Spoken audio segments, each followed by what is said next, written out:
جو رمضان المبارک کے تعلق سے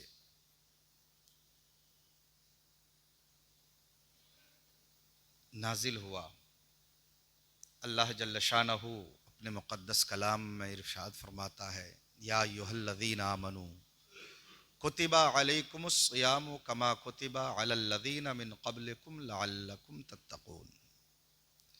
اے ایمان والو، تم پر روزے فرض کیے گئے جیسا کہ تم سے اگلے والوں پر فرض کیا گیا تھا۔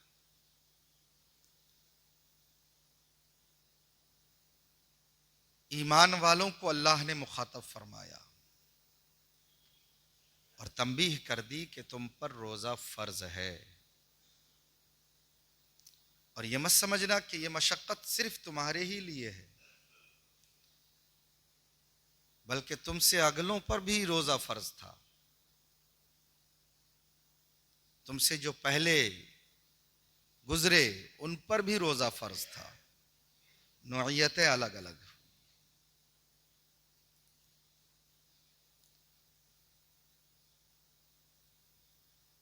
اور کس لیے روزہ فرض کیا گیا؟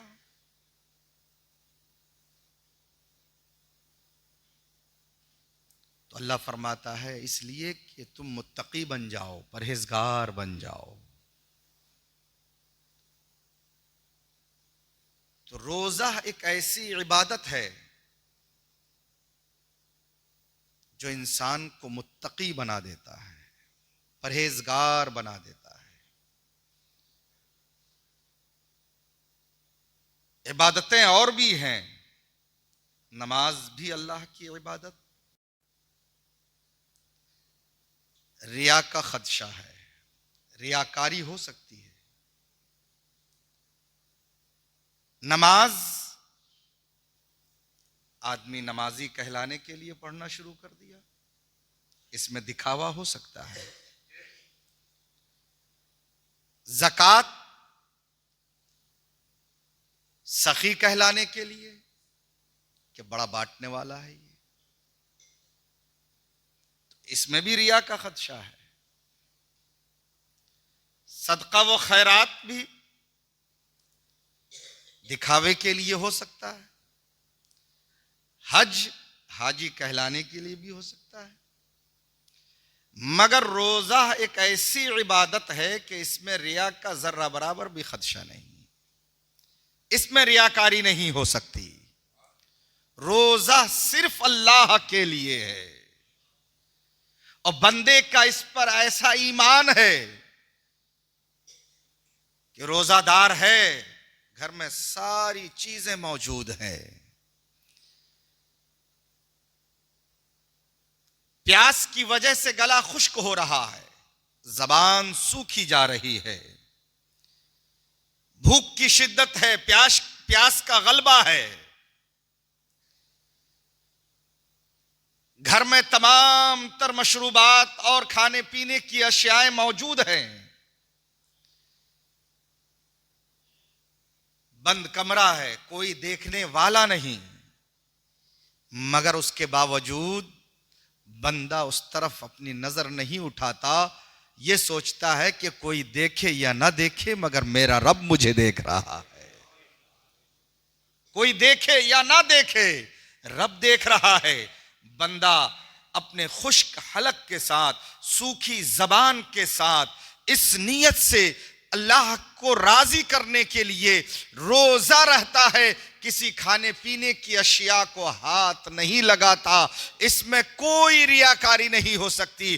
اسی لیے اللہ فرماتا ہے الصوم لی وانا اجزی بہ، کہ روزہ صرف میرے لیے ہے اور اس کا بدلہ میں ہی ہوں۔ روزے کی بہت بڑی فضیلت ہے، اس میں ریاکاری نہیں ہو سکتی ہے۔ روزہ جب بندہ مومن رکھتا ہے تو یقیناً اللہ اس کو خوشخبری سناتا ہے، میرے بندو روزہ تم نے مجھے راضی کرنے کے لیے رکھا، میری رضا کے لیے روزہ رکھا ہے، میری خوشنودی کے لیے روزہ رکھا ہے، تو سن لو اس کا بدلہ بھی میں ہی ہوں، اس کا بدلہ میں ہوں۔ اللہ اکبر۔ جس کا بدلہ اللہ جل شانہ ہو جائے، پھر اس بندے کے پاس کیا کچھ نہیں ہو سکتا، پھر اس بندے کے پاس کیا کچھ نہیں ہو سکتا. جس کا رب ہو جائے سب اس کا ہو جاتا ہے. جس کا رب ہو جائے سب اس کا ہو جاتا ہے. پھر اس بندے کے پاس کسی چیز کی کمی نہیں ہوتی. تو روزہ ایک ایسی عبادت ہے کہ اس میں ریاکاری نہیں ہوتی. اللہ اکبر. روزے کی بے شمار فضیلتیں ہیں. اللہ نے نصیب سے ہمیں یہ رمضان کا مہینہ عطا فرمایا ہے اور یہ رحمت و مغفرت و بخشش کا مہینہ ہے. اللہ بے حساب اس مہینے میں اپنے بندوں کو بخش دیتا ہے. بے حساب اپنے بندوں کو جہنم سے آزادی عطا فرما دیتا ہے. بندوں کے گناہوں کو معاف فرما دیتا ہے. یہ ماہ مبارک رحمت و بخشش و مغفرت کا مہینہ ہے. یہ بڑی نصیب کی بات ہے کہ اللہ نے ہمیں یہ مہینہ عطا فرمایا. آپ غور کریں کہ پچھلے گزشتہ سال ہمارے درمیان اور بھی لوگ تھے جو اس سال رمضان میں ہمارے درمیان موجود نہیں ہے. یہی آپ بھی سوچیں کہ اس سال نصیب سے ہمیں یہ رمضان کا مہینہ ملا ہے. کیا معلوم آنے والے سال میں ہم ہوں یا ہم ہو نہ ہوں، آپ ہو نہ ہوں، اس کی کسی کو خبر نہیں ہے. تو جو موقع ہمیں اللہ نے عطا فرمایا ہے اس موقع کو ہم اپنے ہاتھ سے نہ جانے دیں. اس موقع کو نہ گوائیں بلکہ اللہ کی رضا کے لیے، اللہ کی خوشنودی کے لیے، اس کو راضی کرنے کے لیے ہم اپنے روزوں کی محافظت کریں. اپنے روزے کو بہتر طریقے سے رکھیں اور نیت یہ کریں کہ ہم اللہ کی رضا کے لیے روزہ رکھ رہے ہیں. حضرات محترم، روزہ رکھنا ایک بہترین عبادتوں میں سے عبادت ہے. روزہ ہر ایک پر فرض قرار دیا گیا. اللہ اکبر. بلا عذر شرعی کے اگر کسی نے ایک روزہ ترک کر دیا، ایک روزہ چھوڑ دیا اور اس روزے کے بدلے میں اگر وہ رکھتا رہے تو پھر بھی رمضان کے ایک روزے کے برابر نہیں ہو سکتا. بلا عذر شرعی کے روزہ چھوڑنا بہت بڑا گناہ ہے اور اس کا کفارہ بھی بہت بڑا ہے. حضرات محترم، کفارے کی شکل میں 3 چیزوں کو قرآن کریم نے بیان فرمایا. سرکار نے ان تینوں چیزوں کا حکم دیا ہے. حضرات محترم، سب سے پہلی چیز تو یہ ہے کہ اگر بلا عذر شرعی کے کسی نے ایک روزہ چھوڑ دیا تو اس کے لیے حکم یہ ہے کہ وہ متواتر 60 روزے رکھے. متواتر کا مطلب یہ ہوتا ہے کہ ایک بھی بیچ میں گیپ نہیں ہونا چاہیے. مسلسل پابندی کے ساتھ 2 مہینے روزہ رکھنا ہے. ایک روزے کا کفارہ یہ ہے کہ اگر بلا عذر شرعی کے آپ نے ایک روزہ چھوڑ دیا ہے تو اس کا کفارہ یہ ہے کہ آپ مسلسل 2 مہینے تک روزہ رکھیے، تب جا کر اس ایک روزے کا کفارہ ادا ہوگا. پھر بھی جس نے 2 مہینے کے روزے رکھ بھی لیے تو اس ایک روزے کے برابر وہ 2 مہینے کے روزے نہیں ہو سکتے. اللہ اکبر. اندازہ لگایا آپ کہ کتنی بڑی فضیلت ہے رمضان کے ایک روزے کی. اللہ اکبر. اللہ ہمیں توفیق دے. ایک تو کفارہ یہ ہے اور نبی کریم جناب محمد الرسول اللہ صلی اللہ علیہ وسلم نے خدا کے قانون کے مطابق اور جو کفاروں کا حکم دیا کہ اگر کوئی متواتر روزہ رکھنے کی استطاعت نہیں رکھتا تو 60 غلام آزاد کرے. وہ دور غلاموں کا تھا. اور اگر اس پر بھی طاقت نہیں تو 60 مسکینوں کو کھانا کھلائے. یہ ایک روزے کا کفارہ ہوتا ہے. حضرات محترم، تو ہم آج اس بات پر غور کریں کہ روزہ کتنی اہمیت کا حامل ہے، روزے کو کتنی اہمیت دی گئی ہے. اللہ اکبر. روزے داروں کے لیے جنت کی بشارت ہے اور روزے داروں کے لیے خود اللہ فرماتا ہے کہ اس کا بدلہ میں ہی ہوں. جو بندہ مجھے راضی کرنے کے لیے روزہ رکھتا ہے میں اس کا ہو جاتا ہوں، اور جب رب اپنا ہو جائے تو یقیناً سب اپنا ہو جائے. رب راضی ہو جائے تو دنیا کی کوئی طاقت ہمیں پریشان نہیں کر سکتی. عزیزان محترم، تو روزے کی حفاظت کریں. یہ رمضان کا مہینہ. اور میں یہ بھی آپ سے عرض کر دوں کہ روزہ صرف بھوکے رہنے کا نام نہیں. روزہ صرف بھوکے رہنے کا نام نہیں ہے. روزہ اگر آپ کا ہے تو آپ کے جسم کے ہر عضو کا روزہ ہونا چاہیے. آپ کو اللہ نے نظریں دی ہے تو اپنے آنکھوں کا بھی روزہ روزہ سمجھو. اللہ نے آپ کو زبان دی ہے تو اپنی زبان کا بھی روزہ سمجھو. اللہ نے آپ کو ہاتھ پیر عطا فرمائے ہیں تو ان عضو کا بھی روزہ سمجھو. جسم کے ہر عضو کا روزہ رکھو، کیونکہ جسم صرف بھوکے پیاسے رہ کر یہ جتانا کہ ہم نے روزہ رکھا ہے. حضرات محترم، پھر گالیوں سے پرہیز نہ کرنا، جھوٹ سے پرہیز نہ کرنا، غلط نگاہی سے پرہیز نہ کرنا، بد زبانی سے پرہیز نہ کرنا، غلط جگہوں پر جانے سے پرہیز نہ کرنا، اپنے ہاتھ سے کسی پر ظلم نہ کرنے سے پرہیز نہ کرنا. یہ بہت بڑی کم نصیبی ہے. ایسے روزوں کے تعلق سے حکم ہوا ہے کہ ایسے روزوں کی ضرورت نہیں ہے اللہ کو جس نے اپنی زبان، اپنی نظر، اپنے عضو کی حفاظت نہ کر سکا. روزہ دار رہنے کے باوجود اس نے گالیاں بکی، روزہ دار رہنے کے باوجود اس نے ظلم و ستم کیے، روزہ دار ہونے کے باوجود غلط جگہ پہنچا، روزہ دار ہونے کے باوجود بدنگاہی سے اس نے کام لی. تو سمجھو روزہ صرف دکھاوا ہو جاتا ہے، وہ روزہ روزہ نہیں ہوتا، بلکہ ایسے روزوں کی اللہ کو ضرورت ہی نہیں ہے. تو جب ہم روزے سے ہیں تو کوشش یہ کریں کہ ہماری زبان بھی روزے سے ہو. اپنی زبان سے نہ تو کسی کی غیبت کریں، نہ کسی کی چغلی کریں، نہ جھوٹ کو اپنی زبان پر آنے دیں، نہ آپ غلط باتیں کیا کریں. آپ اچھا بولیں، اور کم بولنا سب سے بہترین چیز ہے. السکوت کالنجا، خاموشی میں نجات ہے. جو زیادہ بولتے ہیں وہ زیادہ الجھنوں میں آتے ہیں، اور زیادہ بولنے والا ہمیشہ الجھن کے شکار میں ہوتا ہے. اور کم بولنے والا سمجھدار ہوتا ہے.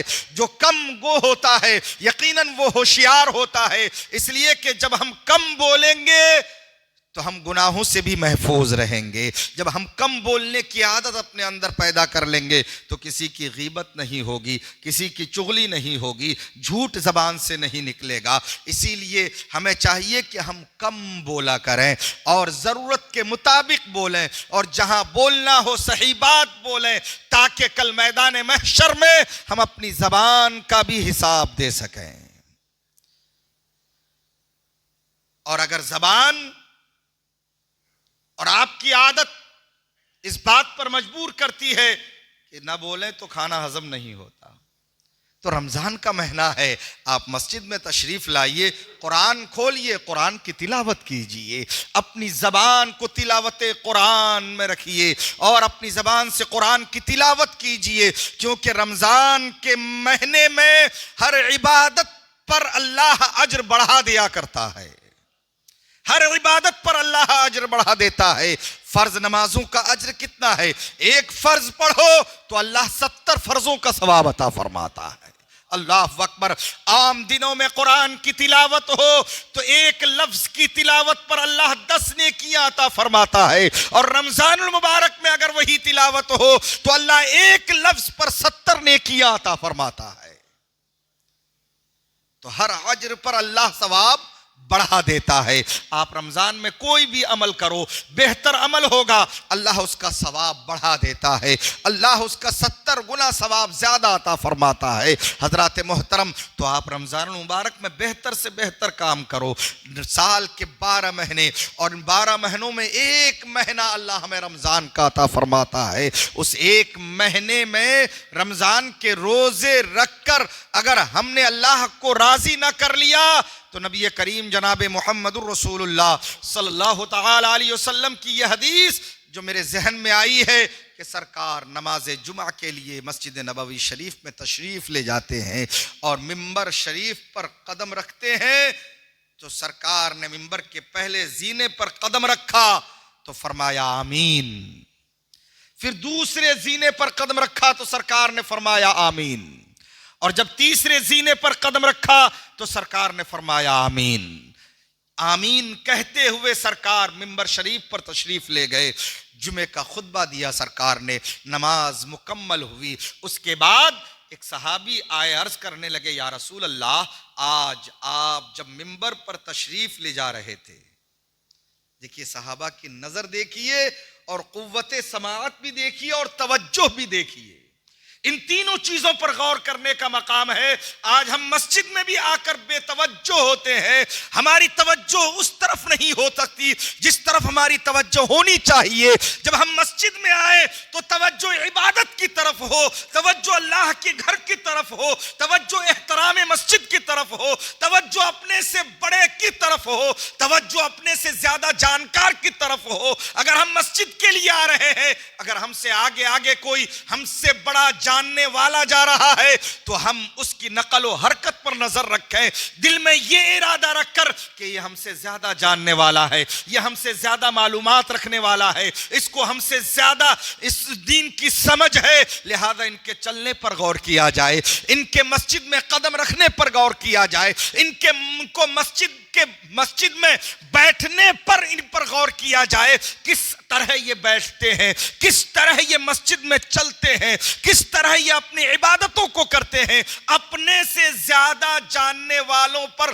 توجہ دینا یہ صحابہ کی سنت ہے, اور صحابہ کا طریقہ ہمیں بتا رہا ہے کہ سرکار کی ہر ادا پر صحابہ کی نظر ہوتی تھی کہ منبر پر میرے سرکار کس طرح تشریف لے جا رہے ہیں, مصلی پر سرکار کس طرح چل رہے ہیں, مسجد نبوی میں سرکار کا چلنا کس انداز میں ہوتا ہے.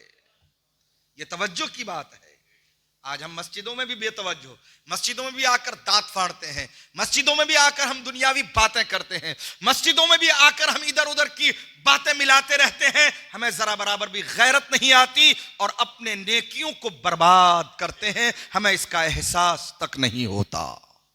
میرے بھائی, مسجد اللہ کا گھر ہے, سرکار منبر پر تشریف لے جا رہے ہیں, صحابہ کی نظر بھی ہے اور صحابہ کی قوت سماعت بھی سرکار کی طرف ہے. ہمتن گوش ہو کر سرکار کے لفظ آمین کو صحابہ نے سنا. نماز مکمل ہونے کے بعد صحابی رسول نے عرض کیا, یا رسول اللہ, آپ جب منبر پر تشریف لے جا رہے تھے تو ہم نے آمین سنا, اس سے پہلے آپ نے کبھی یہ عمل نہیں کیا تھا, معاملہ کیا ہے؟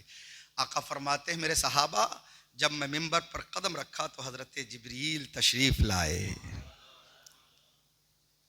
حضرت جبریل تشریف لائے اور حضرت جبریل نے فرمایا, ہلاکت ہو اس شخص کے لیے جس نے رمضان کا مہینہ پایا اور روزے رکھ کر اللہ کو راضی نہ کر لیا ہو. یہ دعا حضرت جبریل کر رہے ہیں, اور جب حضرت جبریل نے دعا مانگی تو حضرت جبریل کی دعا پر میں نے آمین کہا. دوسری بار سرکار نے فرمایا, جب دوسری بار میں نے آمین کہا تو حضرت جبریل نے فرمایا, ہلاکت ہو اس شخص کے لیے جس کے آگے, جس کے سامنے آپ کا نام پاک لیا جائے اور وہ شخص آپ پر درود نہ پڑھے, اس کے لیے ہلاکت ہو. تو سرکار نے فرمایا, میں نے اس پر آمین کہا. اور تیسری بار میں نے آمین کہا کہ حضرت جبریل نے فرمایا کہ ہلاکت ہو اس شخص کے لیے جس نے بڑھاپے کی عالم میں اپنے ماں باپ کو پایا اور اس کی خدمت کر کے جنت حاصل نہ کر لی. تو اس پر سرکار نے آمین فرمایا. اب اس دعا پر اندازہ لگائیں آپ کہ دعا کرنے والے حضرت جبریل ہوں جو فرشتوں کے سردار ہیں, وہ دعا کریں اور اس دعا پر آمین تمام نبیوں کے سردار کریں تو اس دعا کی قبولیت کا عالم کیا ہوگا, اس دعا کی قبولیت کا عالم کیا ہوگا. تو میرے بھائی, رمضان کا مہینہ ملا, اس ماہ مبارک میں آپ اپنی عبادتوں سے اپنے آپ کو مزین کریں, متقی بنیں. رمضان اس لیے ملا ہمیں کہ ہم متقی بن جائیں, پرہیزگار بن جائیں, تقوی والے بن جائیں. اللہ ہم سب کو برائیوں سے محفوظ رکھے. اور رمضان المبارک کے مہینے میں آپ غریبوں کی مدد کریں. عام طور پر زیادہ تر لوگ زکوٰۃ اسی ماہ مبارک میں نکالتے ہیں کہ اس میں زیادہ ثواب ہے, حالانکہ زکوٰۃ کے لیے مال پر سال کا گزرنا ضروری ہے. جس کا سال جب پورا ہو تب زکوٰۃ وہ اپنے مال کی نکال دے. لیکن عام طور پر لوگ رمضان کے مہینے کو منتخب کر لیتے ہیں کہ رمضان میں ہم نکالیں گے تاکہ اس کا اجر ہمیں زیادہ ملے. تو یہ بینیفٹ, یہ اجر آپ کو ملتا ہے. اپنی زکوٰۃ سے غریبوں, فقیروں, یتیموں کی آپ مدد کریں. آپ اپنی زکوٰۃ نکال کر اپنے مال کو پاک کر لیں، صاف کر لیں۔ جس مال کی زکوٰۃ نکل جاتی ہے اس کی حفاظت کی ذمہ داری اللہ کی ہوتی ہے، پھر وہ مال گھٹتا نہیں، اللہ کا وعدہ ہے اس مال کو اللہ بڑھاتا ہے۔ تو اپنے مال میں زکوٰۃ نکالنے میں کنجوسی نہ کریں، زکوٰۃ نکالیں۔ آپ کے زکوٰۃ کے مستحق بے شمار لوگ ہیں، انشاءاللہ اس موضوع پر ہماری گفتگو ہوگی آئندہ جمعے میں۔ جو مستحق ہے، مستحق کو آپ اپنی زکوٰۃ پہنچائیں۔ نکالنا صرف ذمہ داری نہیں ہے، نکالنے والے کی یہ بھی ذمہ داری بنتی ہے کہ وہ مستحق تک اپنا مال زکوٰۃ پہنچائے، جہاں دینے کا ہو وہیں دیا جائے۔ تو زکوٰۃ بھی آپ نکالیں، غریبوں، فقیروں اور مدارس اسلامیہ کی آپ مدد کریں۔ اور دوسری چیز، ایک بات، ابھی رمضان المبارک کا مہینہ ہے، چونکہ ختم شریف کا چندہ ہر سال ہوتا تھا، لیکن شروع رمضان میں ہی ایک بات ہمارے درمیان سے یہ نکلی تھی کہ اس بار رمضان المبارک میں ختم شریف کا چندہ نہیں ہوگا، کیونکہ صاحب تھے، انہوں نے کہا تھا کہ ہمارے طرف سے سارا انتظام ہو جائے گا، لیکن پھر اب وہ معاملہ نہیں ہو پایا، ان کے طرف سے منع ہو گیا کہ نہیں ہو پائے گا۔ لہذا اب جس طرح ہر سال رمضان المبارک میں ختم شریف کا چندہ ہوتا ہے، اس سال بھی رمضان المبارک میں ختم شریف کا چندہ ہوگا، اور جو ذمہ داران ہیں وہ آپ کے پاس پہنچیں گے۔ ختم شریف کے اخراجات آپ سب کو معلوم ہے کہ اس میں کیا کیا ہیں اور کیا کیا کیا جاتا ہے، اس کے لیے خطیر رقم کی ضرورت پیش آتی ہے۔ لہذا رمضان المبارک کا مہینہ ہے اور ختم شریف کے لیے آپ کے پاس لوگ پہنچیں تو زکوٰۃ کا نہیں بلکہ اپنی جیب خاص سے آپ اس بہتر کام میں حصہ لیں، اور تاکہ مسجد میں جو کام ہیں، کام سے مطلب یہ کہ ختم شریف کے اخراجات ہیں، مٹھائی تقسیم ہوتی ہے، حافظ صاحب کا نذرانہ ہوتا ہے، اور ساری چیزیں اس میں شامل ہے، تو اسی نیت سے آپ کے پاس ذمہ داران پہنچیں گے اور آپ دل کھول کر اس میں حصہ لیں اور رمضان المبارک کی برکتیں حاصل کریں۔ اللہ ہم سب کو دارین کی نعمتوں سے مالا مال فرمائے۔ پروردگار ہم سب کو بہتر عمل کر کے اپنی زندگی گزارنے کی توفیق عطا فرمائے۔ استغفر اللہ ربی من کل ذنب واتوب الیہ۔ کلمہ طیبہ کا ورد کریں، لا الہ الا اللہ محمد الرسول اللہ صلی اللہ تعالی علیہ وسلم۔ وآخر دعوانا ان الحمد للہ رب العالمین۔ السلام علیکم ورحمۃ اللہ وبرکاتہ۔